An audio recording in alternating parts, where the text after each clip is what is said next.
is Talkdesk. I'm very excited to welcome Cristina on stage for an interview on how to build such an exceptional business from Portugal. Thank you, Cristina. Works? Yeah. Thanks, Rodrigo. I still love point 9. Thank So you. that's good news. So let's start quickly with a bit of background. Like, tell us a bit more about when did you start? Like, what was about, like, you started a bit earlier than all the craze around Portugal startups. So how was it and what triggered you to start a business in Lisbon or in Portugal? So I graduated in 2010. I studied networks and telecommunications engineering, so a version of computer science. And I think I was kind of inspired at the time by the Mark Zuckerberg story, so the social network movie. And if you tell your friends or even your teachers, if you tell, okay, I'm building a business and I want to be an entrepreneur, they would look at you and say, like, what are you talking about? Because this was really not a thing in Portugal. But me and then I think I had a nice episode. I had a really bad pneumonia, and I was in the intensive care unit for a week during my master's. And when I left, I thought, no way I'm going to spend my life working for a consultancy or a boring big business. I want to code and do stuff and put stuff on the internet. So that was the story. Me and my co-founder, I rejected tons of job offers.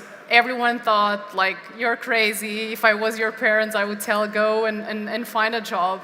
But we were just coding. We launched a couple of online businesses. Nothing was working.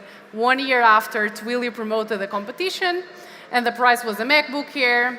And we thought, let's build this. It's 10 days, build an application, MacBook Air. This is well paid in Portugal anyways. So we decided to compete. We won the competition. And then we put a web page online, like a landing page. And our tagline was, we are Zendesk for voice. That was the first tagline. And then we started receiving very good feedback online. Like, when can I give you my money? I want to pay you. I want to use this. And for us, it was unbelievable because we've been working so hard before, tried to get to that point, and things were not really working. And then we were invited to present the idea in the first Twilio conference in San Francisco.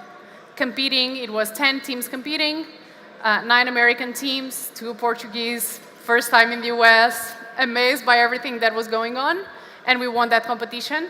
And that was how the Talkdesk story worked and started. We then accepted 500 startups. The day after the competition, we got offers to like 2 accelerators, investors asking us, how much money do you need? And for us, I mean, we wanted to build product, get customers, get paid by that. And that was the... And tell us a little bit about the background on your first hire. Like, how did you start building a team? Like, was it usual to work for a startup at that point? Like, no. Where did you find the first employees? What was that like? I guess for those employees, their families were also pushing back. Like, are you crazy? Are you going to join a startup? I think we got the first hire is a very, very low-profile person, but he's the current CTO. So when we went to the US, I think all our friends were a little bit like, fuck, like, what's happening? We don't understand. We never saw this happening. But there was one person that reached out to us, that was Raul, and said, like, congrats, guys. Like, what you're doing is amazing. I wish you all the best. And we thought, we'll need to hire people. So let's stay in contact and develop a relationship with this person. So that guy jumped out of his job without knowing how much am I going to make, you know, just wanted to be part of the team. So that was the first hire, even during 500 startups. And then we raised a round of funding, and we needed more engineering power to scale, especially in a very technical product. So I went back to Portugal, and I started hiring the top of the top people in my university through like referrals. So I remember, I don't think I ever said this publicly, but I stalked like the list of top students from the university, and the ones you know because they have a social life, we hire them all through friends of friends. So we built this brand of everyone wanted to work with the brilliant guys. Even people leaving university, they would say, I don't want to work in a suit, I don't want to go to a consultancy, I want to work with you. So that was. How long did it take you to have like 20, 30 people in the engineering team? And like, was it still the same profile, like still like sourcing through going out and trying to find great people? Or did you start to see that you built an employer brand and more great people were following those early people?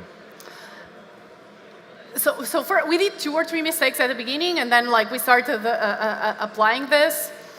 And we did it through like challenges. So we developed, it's still online, a challenge repository with the problems we were facing. So we would ask people to spend the day in the office with us, develop a challenge, and they would like take one day off from their jobs, see how it was to work with us, and then make a decision. And they would be 100% convinced by that because they could see the mechanism. So we took, I think for 2.5 years, we were like 7 people, very small. And then we started, when we had to scale, we opened up that repository and the challenges, and we would go to the developer conferences, but really like participate. So we would go to hackathons all together, and we started building the brand like that, opening up a little bit more. Then, of course, we started working with some recruiters, but the challenge was to get the people to know us was a challenge. After that, the internal process, I think that was a key for us. And how big was the team when you started? Like, I guess you very early on had to spend time in the US, but how big was the team when you started thinking? Like, is it still all engineering team in Portugal, or you still have some, or you have already some people abroad? So right now, the engineering team in Portugal is about 100 people, and in San Francisco is 3 or 4. And at some point, we wanted to grow. We said, we have budget, let's go full speed, let's hire as many people as we can. And I remember us having a budget to hire 20 people in SF. We couldn't. It was so hard. And we even hired people that never started. I remember this engineer sending us an email on Sunday. Hey guys, I just got funding news over the weekend. I'm sorry, I'm not starting tomorrow. I'm going to do my own thing. So Lisbon was really, really important and core for us because the turnover doesn't even compare. And it's still, like, how do you make sure that the guys are well connected? Because most of your companies are US-based, most of your customers are US-based companies, right? So if your engineering team is remote to those customers, how do you make sure that they get to understand well the problem of the customers and they face it? So we try to implement, that's a challenge. And I think being 8 hours apart, I mean, the team in the US wakes up very early, and the team here stays in the office until whatever. But that's a big challenge. One, since the beginning, because we were very engineering focused, engineers would speak with the customers whenever there was like something, or even in implementation calls. We did that. And then as the company grew, we developed an engineering abroad program, which also attracted some engineers because people wanted to spend 3 months in the US. So every 3 months, we would send 3 engineers there. Did you lose people when they went to the US and spent 3 months there? No, I mean, some people wanted to stay and evaluated those options, but then it's not easy to make that a reality. But lots of people would go there. It's a very different culture, and it's way more sales focused. So they would come back and say, amazing experience, but this is the best. So that helped, and also gave them the respect for the people at the other side. Because unless you communicate really well written, unless you have your boards updated, then it becomes difficult to work. And if you felt that yourself, like... And you said you have 100 people in the engineering team. Is it still mostly Portuguese people, or are you attracting talent from abroad? Like, I could imagine like the pool of talent, even if there is amazing engineering schools, it can be perceived as limited, right? So how do you keep on growing fast when you need engineers? We relocated some people. Like we are trying basically everything we can. But we relocated especially, so then you grow, you need managers. Although the engineers believe, no, let's be GitHub, we don't need managers. You need managers, and then there's a challenge of bringing in people that are not the strict managers, that just want to control you, that are going to piss everyone off. So there was a little bit of tension. The first manager was, I tried to hire from every single global SaaS company in Europe. I spoke with everyone. Impossible, like, I love you, but sorry, no. So eventually I found a very good manager, Portuguese manager that we hired. And then we relocated someone from the US because it was very difficult to have this, the right mindset. Is the SaaS experience a must-have also in the engineering team? Like when is it a key skill to have? I think product experience is important. The rest can be learned. But it depends, I think. So we had interesting mechanisms. I believe it's the mindset. You need to move fast. But for that, for example, we had a first day of work. You had to have code in production. Like whatever function you had within the organization, you had to either write and publish a post, have answered 3 or 4 customer requests, put code in production, and that would kind of like set the pace for people. So you come in, you say, welcome, computer should be set up in 2 hours. After that, you're going to sit with this person and deploy code. So that sets the pace. And you mentioned you realized that it was not easy to find this engineering manager level with experience in SaaS. Like early on, did you realize that you were going to go into something big?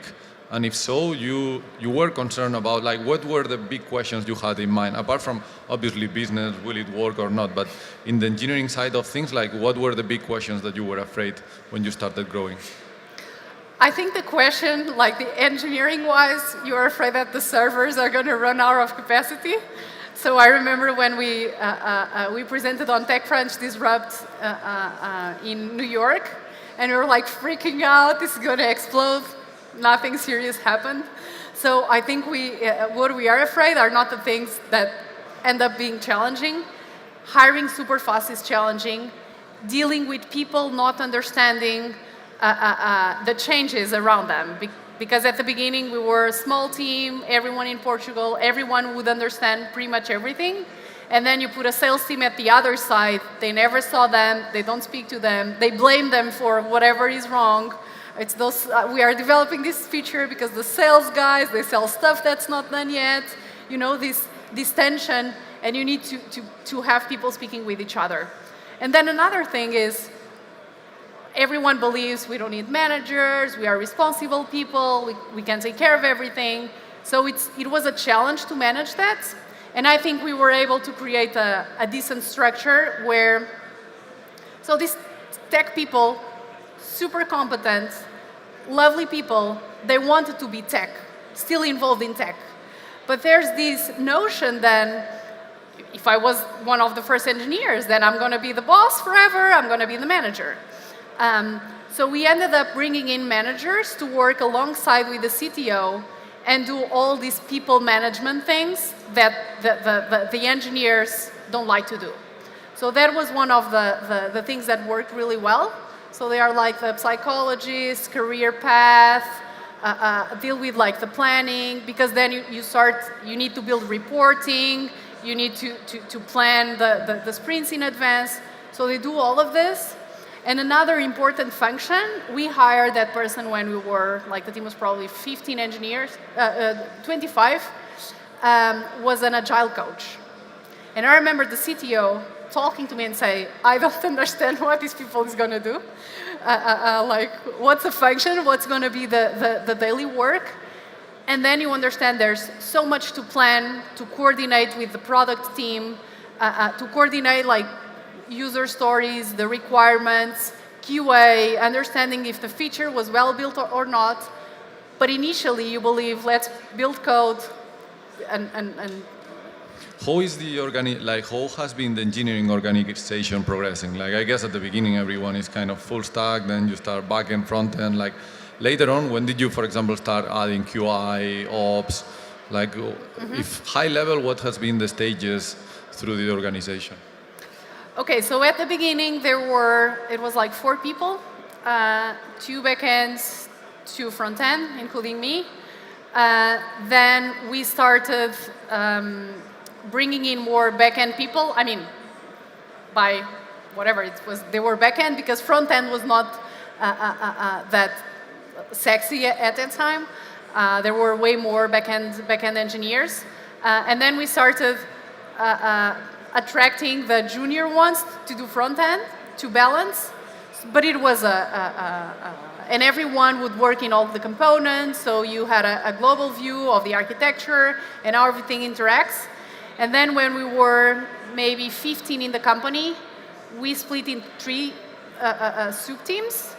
And then, I mean, I think people just started owning, the DevOps used to be a very good backend, naturally would take care of all the servers, then, okay, he was in charge, someone else was in charge of the integrations, the central or like the telephony part, all the front end, and now, like, I don't know, it's probably maybe 15 teams because there's Salesforce specific team. But QA, that was a tough one because with a highly technical engineering team, they believe we should do automation, we don't want manual people to click buttons. And I think the product managers and these agile people were doing that a little bit. And at some point, we hired, now the QA team is probably 2 or 3 people, not a lot.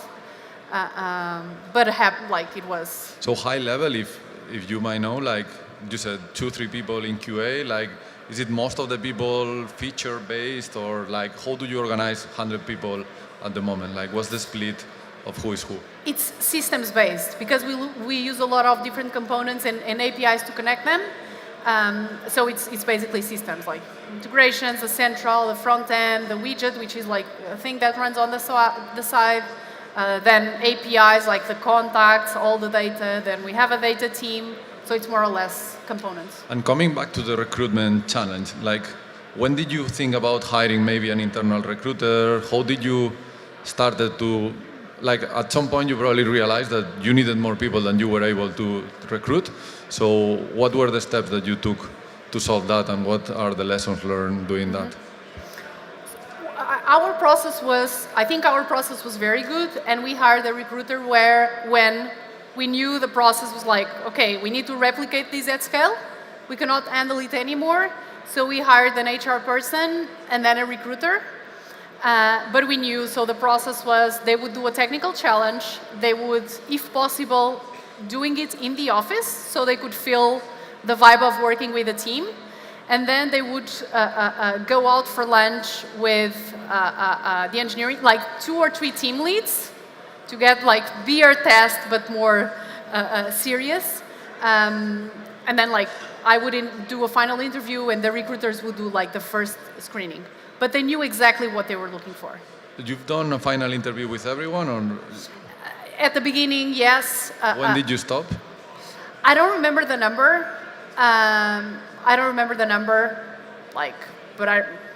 We were more than 50 people in Lisbon. I stopped.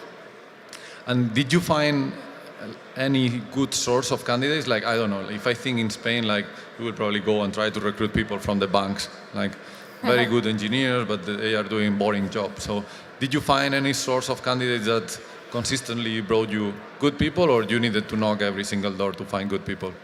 We tried several things, like going to universities, referrals, of course, works very well.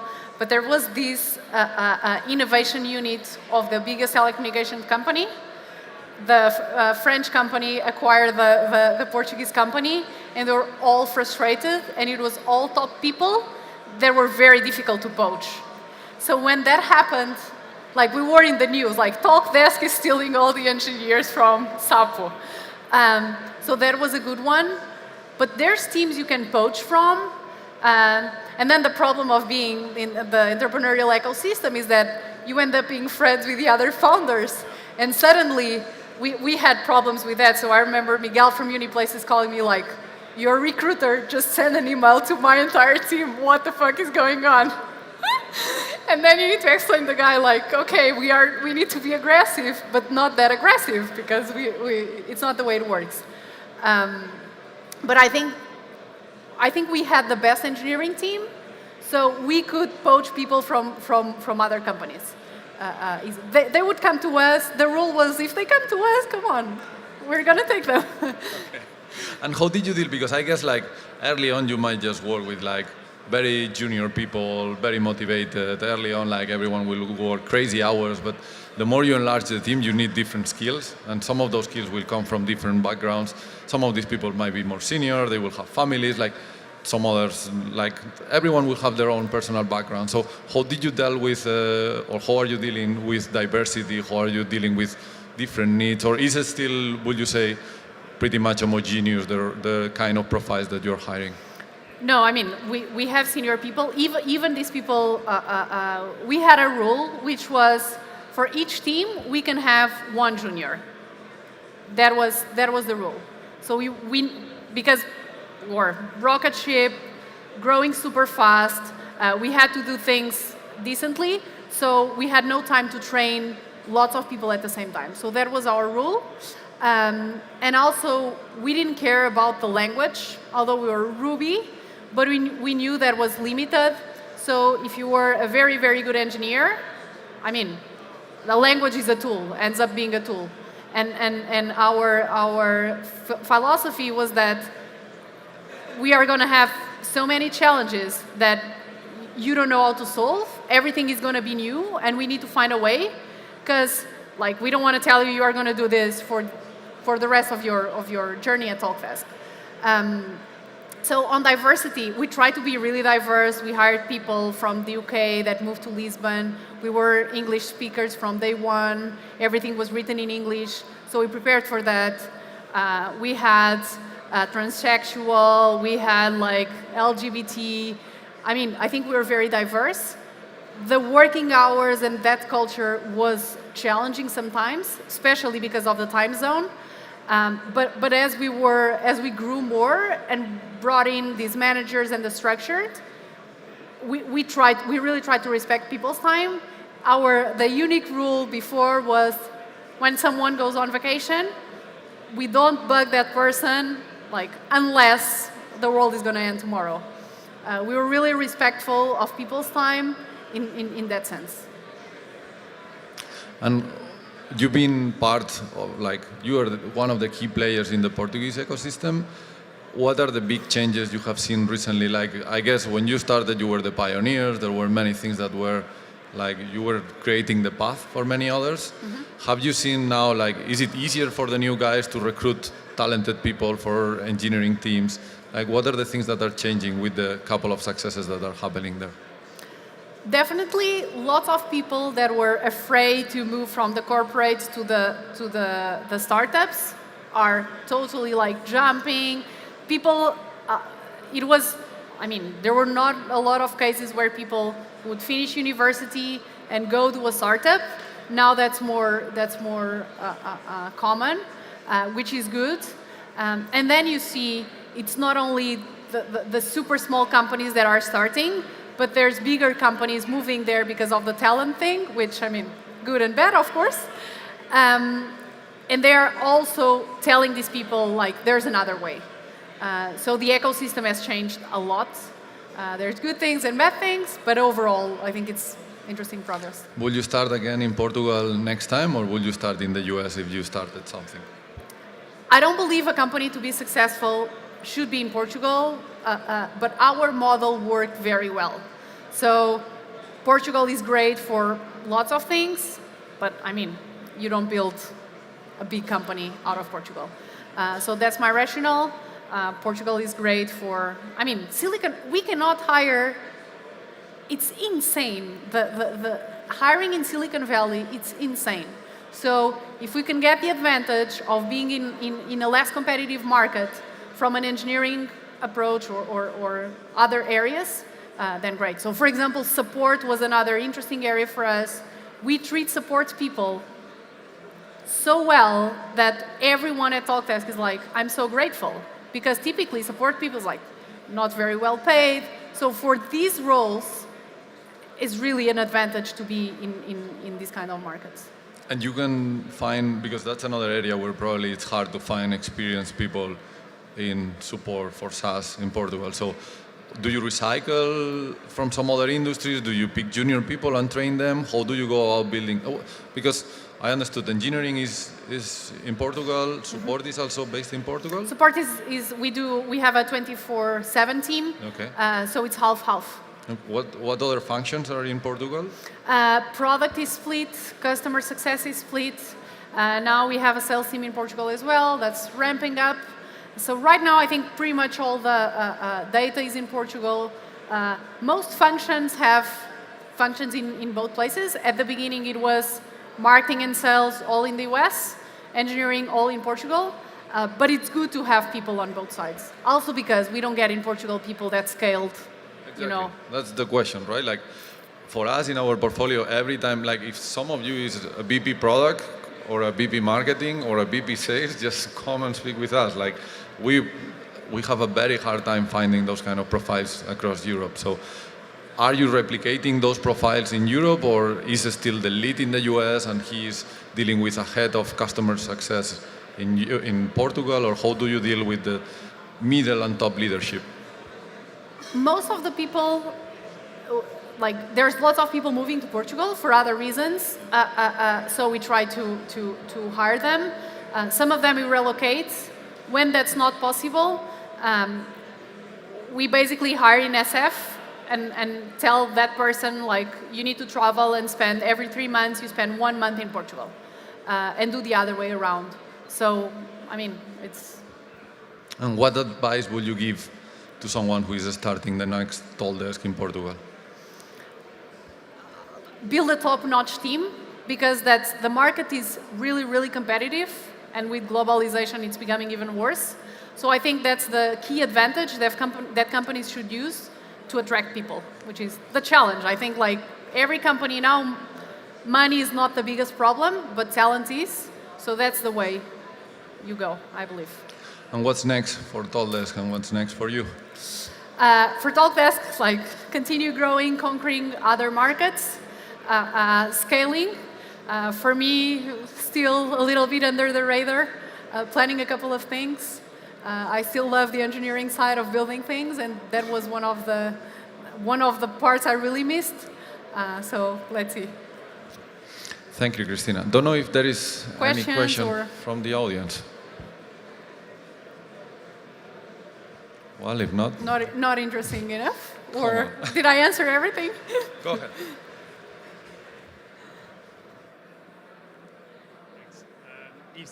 You mentioned your branding in your local area got to the point where people just approached you. You know, you were the company that everyone wanted to work for.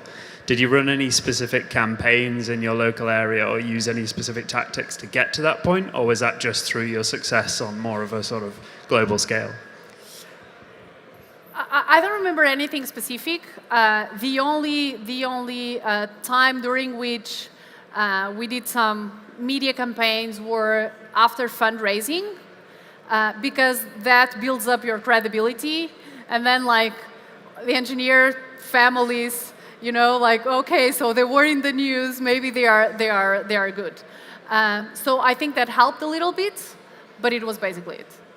And that's difficult for engineers to do. Like my CTO is like, I don't want to go on TV, never. Why do I need to do interviews? But that was very important. So I'm curious, I'm in the same spot right now. I'm trying to figure out how to engage our US team with a European team and just building the European team. So I'm curious the dynamics around the engineering abroad program and... Can you speak louder? Sorry. Okay. Oh, there we go. Move it up. So I'm in the same spot in terms of building a team in Europe that I'm trying to engage with the US team. And I'm curious about the kind of engineering abroad program. Like, how did you select them? What was the kind of, how'd you deal with the cost and justification around that? Things like that. And if you want to take it offline, I'm fine with that too, because that's a long question. Okay. really quick, so we would ask the person to submit an application, 2 or 3 simple questions, and then a recommendation from a peer. And the advantage for the other side was because you always have sales and you have people at the other side that needs to be trained. So that was more or less the knowledge sharing advantage from both sides. And like we worked on a budget, we rented an apartment, but cost-wise was not that big for the advantage. And I see there is a couple of questions, but there is a panel later on about scaling teams with several VPs of engineering, so we will cover those topics then. So thank you, Cristina. Thank you, appreciate it.